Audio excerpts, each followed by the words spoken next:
Angela Olea, welcome to Listening with Leaders. You are the founder and CEO of Assisted Living Locators, which can be found at assistedlivinglocators.com. Thanks so much for taking a time out of your busy day to be with me. Well, thank you very much for having me. I love sharing my story. Yeah, so let's do that. Tell us your backstory. Well, born and raised in Savannah, Georgia. Let's start with that. And now you're in yeah. now you're in Arizona. So hot and humid to a dry heat, but I keep it south. Exactly. You were a registered nurse for many years, and then what motivated you to start Assisted Living Locators? Yeah, well, I still keep my registered nurse. I still keep my license. I'm an educator now, not a clinician. So want to just make sure, I'm very proud of the fact that I'm still a nurse. But I think nursing is one of those things like a professor or a doctor. Once a nurse, always a nurse, even if you retire. The identity, that's your core of who you are. It's in your DNA. Right. So you had asked about what prompted me to do this. Really, the backstory is my mother is a nurse. She's 83, so she's a non-practicing nurse. And my father was an entrepreneur, and so I had the blessing of having that in alignment. And I took the route of the path I took was going to school for nursing and being a nurse in it. And I thought forever that was going to be my journey, working in the hospital setting. And it was really frustration that turned to inspiration. I wasn't looking to do anything different. I was really frustrated by the options that the families that I was taking care of, what they were experiencing. And I didn't have an advocate on the outside, not anybody that I really felt that offered all of the resources that the patients needed. And it was through that frustration that inspired me and continued like breadcrumbs, taking me on this other path.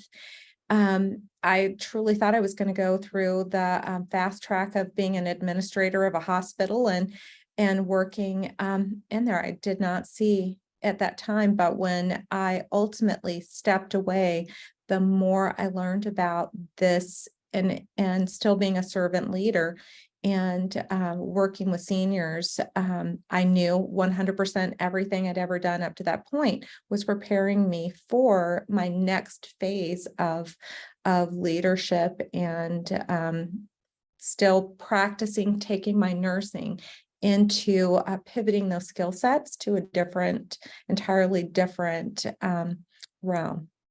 So what does Assisted Living Locators do? We are the solutions for families. We help families during a time of crisis identify resources that are going to provide them with what they may need right now, or it could be a contingency plan. But primarily, they're calling us. We get a phone call triggered by something bad has happened that triggers a phone call. It's a fall, it's an illness, it's a change that's occurred, and families or resources they need options, and they need to find out, what can I do? I need help finding a resource and options that is going to support my loved one where they're at in their journey right now and tomorrow. So we primarily help them. The quick and easy is we help matchmake them with assisted living options. But what we truly do is we're matchmaking with everything else that they may need, because they may be at home and they need to know, how do we survive and thrive at home and maintain that respect and quality of life to the best of our ability. And what's a contingency plan? If we try this out and it doesn't work, what then? And that's what I love about the journey that we're on, is that discovery. So from matchmaking them with, if they need to sell a house, with resources, to getting in-home care, We are the hub of the wheel, a free resource to families, and we provide them with the information to help make informed decisions. So you provide a free resource. What's your revenue model? So our revenue model is we have providers throughout the United States, thousands of in-home care providers, assisted living, senior living providers, and they pay our fees. So our service is able to remain free to the families that are searching. And I presume you vet these people carefully to make sure that they're honest, above board, decent, ethical operations. Which is why I went, when I originally decided, I launched this in Arizona, and I started getting calls back 100 years ago. Literally, it was 20 years ago. It feels like 100 years, 20 years, it's dog years. It's, Right. so years ago. And then sometimes it just seems like a blink of an eye, but, back then you couldn't geofence and say, I only want Scottsdale or I only want Arizona to help families that are here. When you put your information on the World Wide Web, you got calls everywhere. And so I was getting calls all over the United States. And again, I wasn't looking to expand outside of Arizona, but the opportunity, I was getting calls saying, is there somebody like you and your service that can help me? And I began to look at, oh my gosh, this is just pushed away from the table and just said, oh my goodness, I'm on for the next adventure. And originally I tried to do a hiring model and have staff in different parts of the country, and I really couldn't maintain that standard that I was looking for. I wanted, with my nursing, I am processes, procedures, follow-up, accountability, being transparent, and the nurse in me, we didn't take, we'd always have patients that would try to slip us $1, thank you, here, take this, and I can't touch that money. Like, bring us food, bring us coffee, give us a hug. But that model is not that exchange of money. When you're helping a family, it took away from it. So I explored different models, and I quickly educated myself that I needed to do a franchise model to really maintain those processes. It was the model that was going to be meet the high standards that I had. And to back it up, there was no other franchise like this in the US. There was nothing like this. So I was the first to create the first in the US to create an assisted living placement franchise. So pioneered that. How many franchisees do you have now? We have 140 locations across the US. I hear in the franchise business, when you break 100, that's the gold standard. So you're obviously very successful.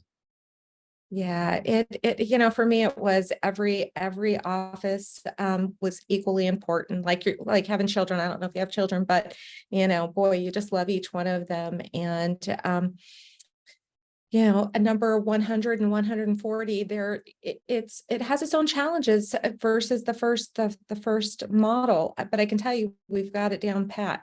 You've got to figure out after 140, I would think so. Yeah, we're always working to improve and continue to stay and learning and with technology, but that hands-on, that part doesn't change. So a franchisee then gathers up resources within that franchisee's region of all the different kinds of resources you're talking about, and then it gets them onto a local website, I presume, and then which then people can reach out to if they need help. Do I have that right? I'm just guessing. Yeah, so the franchisee does become the expert of all things senior in their area, and from all the local resources that a family could possibly need in that time of need. And when we get that discovery call, we're able to determine, based on, is it geographical, is it financial, what resources do you have?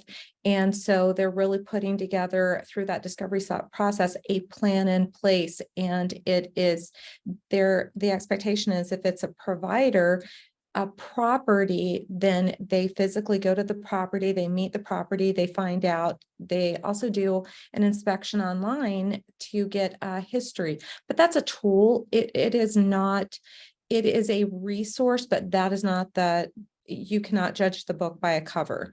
Right. And just saying, oh, it can rule out some, but so they use that as a resource, but they physically go to the properties that they work with. They meet the providers, learn who's a good fit, who's not a good fit.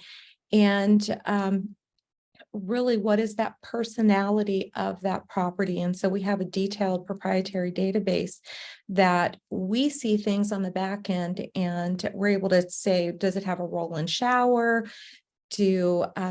If it could be a small provider that's only licensed for 3 people, a Mhm. small home that's licensed. So, or it could be a 200-bed care community that has independent living, assisted living, nursing home.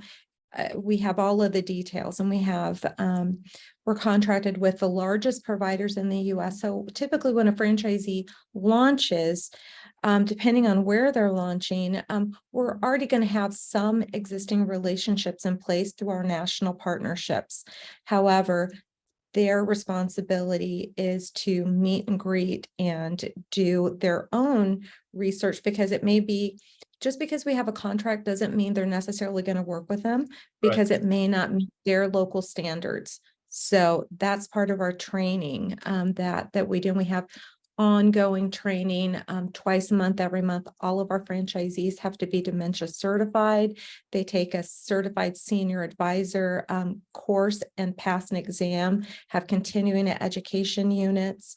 It's a process. So they come to Arizona for 5 days of initial training, but that's just the beginning of a lifetime commitment to ongoing learning. Wow. Good for you and good for them. And the fact that you've got so many franchisees tells me that people they like the model. All of our franchisees, they love being a servant leader. They love helping families in a time of need. It is the most rewarding part of what it is that we do. When you hear that peace of mind from that phone call, the family's in a frenzy and they're just like, oh my gosh, sigh of relief. Okay, now I can calm down. I'm not through the hurdle, but I can see what's in front of me, and I have a beacon to guide me. And I've got help. Somebody's going to help me. Yes. Yeah, Yeah. And we've helped that thousands and thousands. that could be big. So what is it that gets you excited every morning when you get out of bed?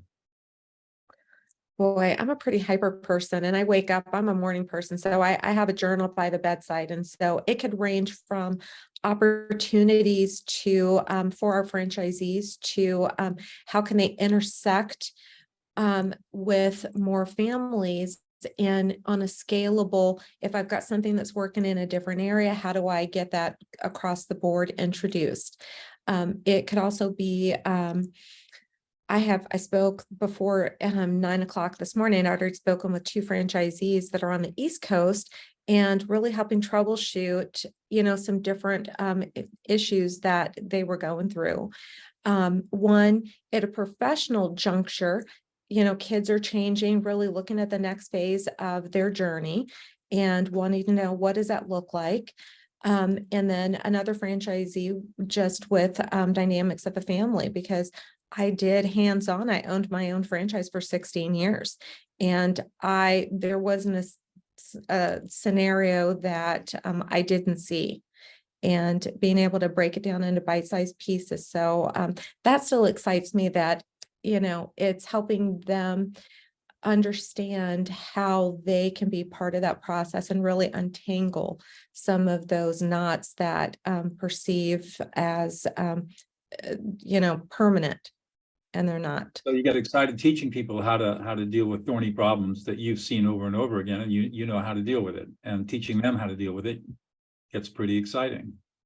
Yeah, no, exactly. The other part excites me is helping I'm very involved in the onboarding process, the vetting process for people that want to explore being a franchise owner. And we get, you know, we turn away quite a few because this is not the right fit for everybody. And we've got a really tight vetting process that we do. And so I'm involved in that franchise development process. And that excites me too, because I get to travel across the country and meet with individuals to help introduce who it is, what we stand for, and help recruit people. And that excites me. And helping people understand too entrepreneurship, because if you've been an employee of a company, you've got a ceiling. And you've got opportunities that you miss if you've got a family. As a nurse, I worked 3 12-hour shifts at the hospital every week, 3. And so if there was, a broken bone, game, I had to be in the hospital. And for every holiday, boy, those hospitals don't shut down for Christmas or Thanksgiving. So there were sacrifices. I worked over a decade in the hospital.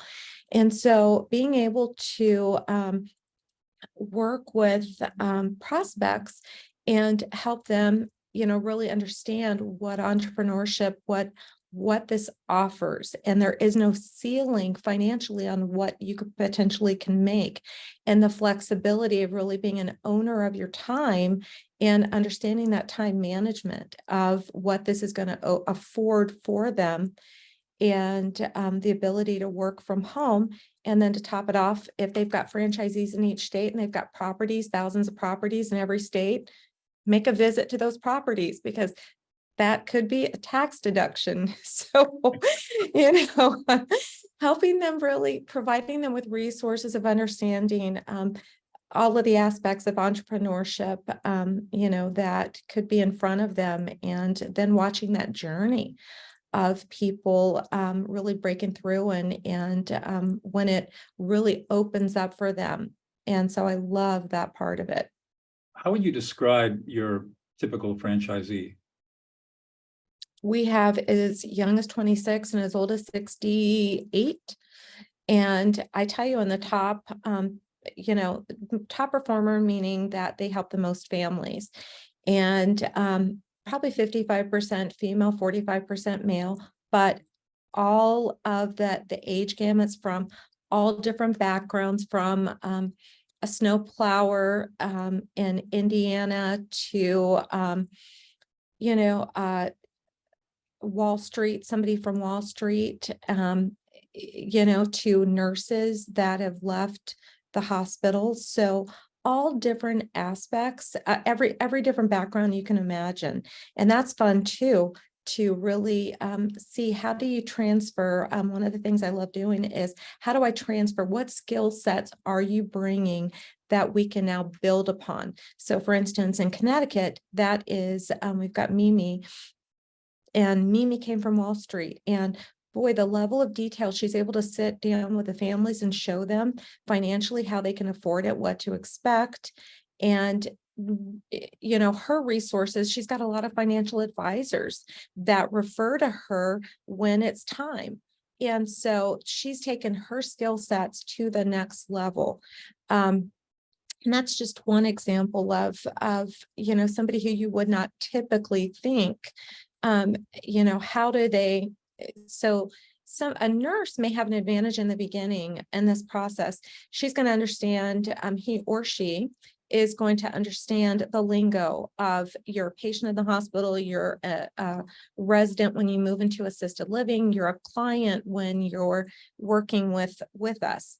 And so you understand assisted living and SNF as a skilled nursing facility. So in the beginning, they've got advantages because their learning curve is much quicker. But then you get to that even mark, where now the knowledge, it may take the other ones a little bit slower out the gate because of the language and learning, those dynamics. Boy, but once they do, it's, in our top performers, it's a mix of all different blends of backgrounds. Huh. What is it you think that's unique about what you bring to the table? Boy, it's a combination. It's really leading with heart. with what we do, and always going into this and recognizing that reputation is everything. That our partners are the providers that we work with. It is a partnership with the referral sources who trust us with their families or their patients or their clients. And then we've also got a partnership with the families that we're working with. And when we work with them, it's a lifetime commitment. So even once they move in, we're following up every 6 months after our initial settling in period. And then every 6 months we're checking in. So we have these 3 partnerships, and it's a serious partnership because with the providers, by understanding who's a good fit and more importantly is who's not a good fit, because we need to set them up for success. We want to refer people if they can afford, I'm going to just give a car analogy. If they can afford, a Toyota Scion, versus a Mercedes, they're going to tell us what their budget is. And, we would refer them appropriately. Somebody who can afford a Mercedes, a Toyota, we're not going to show them, a Mercedes. Right. The family, through our discovery of asking them probing questions. So, we're going to show somebody properties that or resources they can afford, because oftentimes first phone call we get is someone says, I want to keep mom at home. I want 24-hour care. And we say, boy, that's going to range from 24,000 a month, could be up to 40, depending on the level of care. And that's a sticker shock. They're, oh my gosh, who's paying for this? Is Medicare paying for this? No. So then it may be a shift. Okay, well, have you ever explored assisted living? No, I haven't. So then we talk about different prices. You've got a high range of this, a low range of this. And then we find out about the care level, and what can mom or dad do? What are the problems? And so we're really doing that. And so we're matching the properties and the providers, because if someone to stay at home and they're expecting a home care company to really clean their house, like whistly clean and cook gourmet meals and have these really grandiose conversations, we need to set up realistic upfront expectations and say, no, Right. that is not what you're going to get, and really have that open and honest conversation. Otherwise, we're setting everybody up for failure. Right. So that's what we do, is really understanding those partnerships. And then with accountability to the referral sources, we're letting them know, how this turned out, whether mom or dad is happy or unhappy, and what those resources are that we referred them to, and then with the families, like I said, we continue following up and let them know that we're going to check back. And if you have an issue, we'll be able to talk through with them, because maybe they say, oh, I want to move mom or dad. It's too costly in this community. And then we explore with them, well, have you considered, you're in a 2-bedroom deluxe facing the pool. Have you considered going to a 1-bedroom? Or if you want to maintain, how is everything else at that community? So it may be discussion like that, or it may be, you're right. Have you talked with the executive director and explained your finance situation? Because they can make some adjustments, or we may need to look at alternatives if mom's going to run out of money and she's going to have to move out in 6 months at this rate. And now you're going to be on Medicaid. So we really, talk the family through, again, what are your options? And it's up to them 100% to take the advice, don't take the advice. And, we're just there to assist them in that journey. It's a great service. So tell me how important listening is in your business. Boy, it's an 80-20 rule. It better be, it is 80% really learning by asking those probing questions and letting, with families specifically, tell me your story. What triggered this phone call? What is a day in the life of mom? Who was mom or dad in their younger years?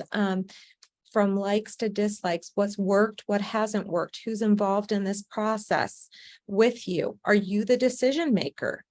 Are mom and dad on board with, the decisions that you're making? Do they even know that you're doing this? Have you explored these things? And so really, and finding out from them likes and dislikes.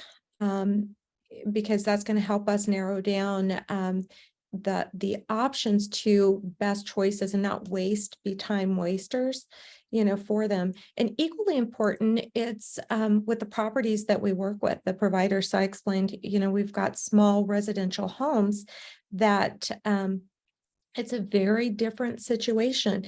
And so in some states, they don't require that the night shift be awake.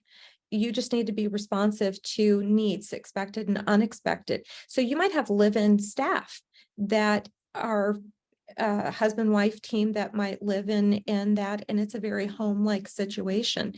But if I said, if I've got somebody who needs an awake night staff, and I asked the caregivers, do you have an awake night staff? And if they come back with any question, I don't care what response, what comes out of their mouth. If they ask a question on that question, I already know they don't.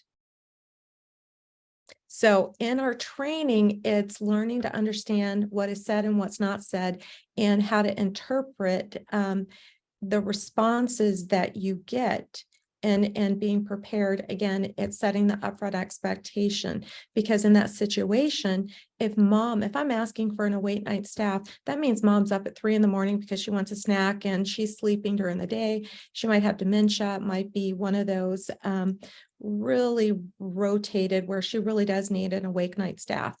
And if a property doesn't have that, what we want to avoid is medication management, trying to force someone into their sleep patterns that because of the property. Now, large providers, you don't have to worry with that at all. And most of the small ones, you don't have to worry with it, but it is a process. And so asking those questions, or even if someone requires a 2-person lift, if it's a small property at night, if mom or dad has to get up and go to the bathroom, and you've only got a 5'4" female that weighs 100 pounds, and you've got someone who is a 6 foot, 250-pound man that needs to be pivoted and getting up to go to the bathroom. If they don't have the proper staff, he's not getting up out of bed. Right. And now there's going to be unhappy, and his respect, he's not going to have dignity, the Right. respect.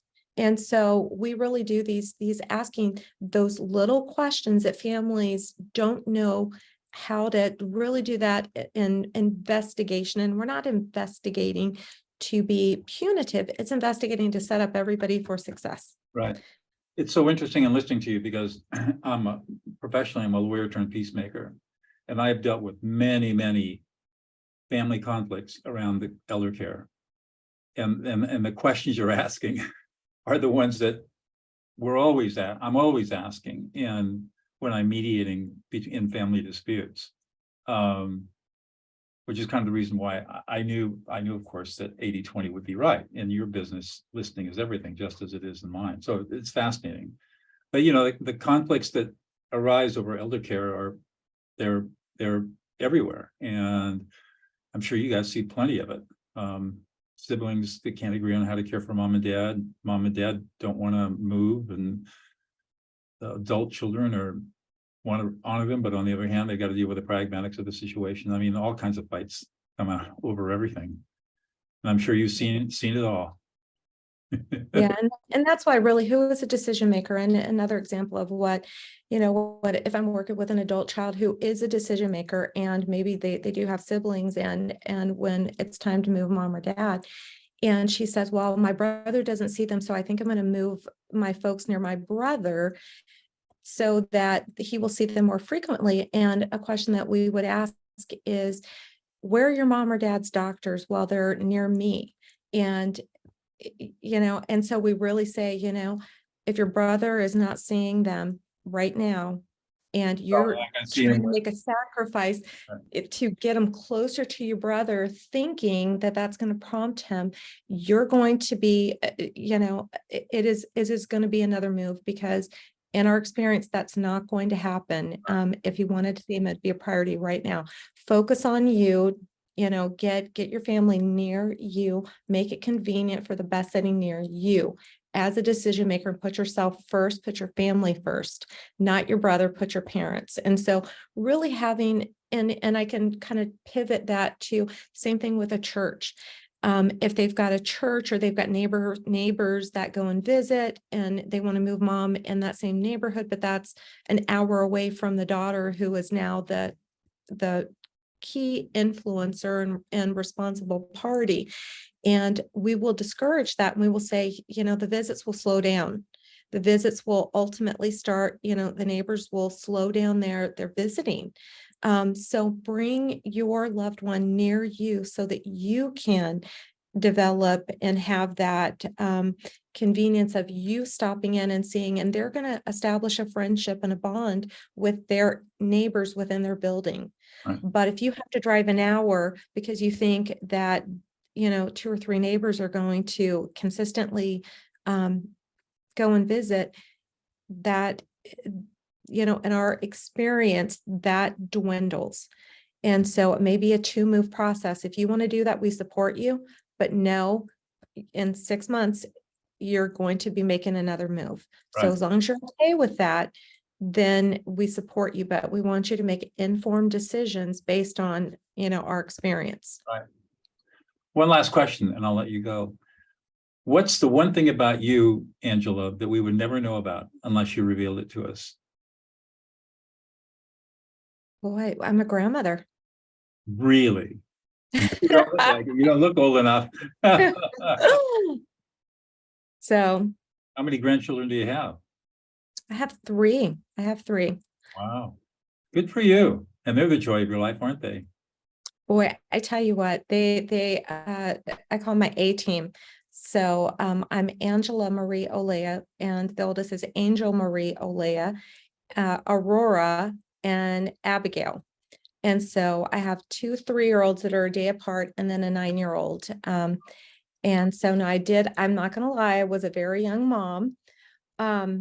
But it has enabled me. These little girls are just the highlight of. I've got 2 car seats in the back of one of my cars, and and I will take them. And yeah, we just hit it. We hit it full speed, and just love it. My family is a huge part of my life. Good for you. Well, thanks so much for taking your time out. This is really fascinating listening to you today. Oh, well, thank you.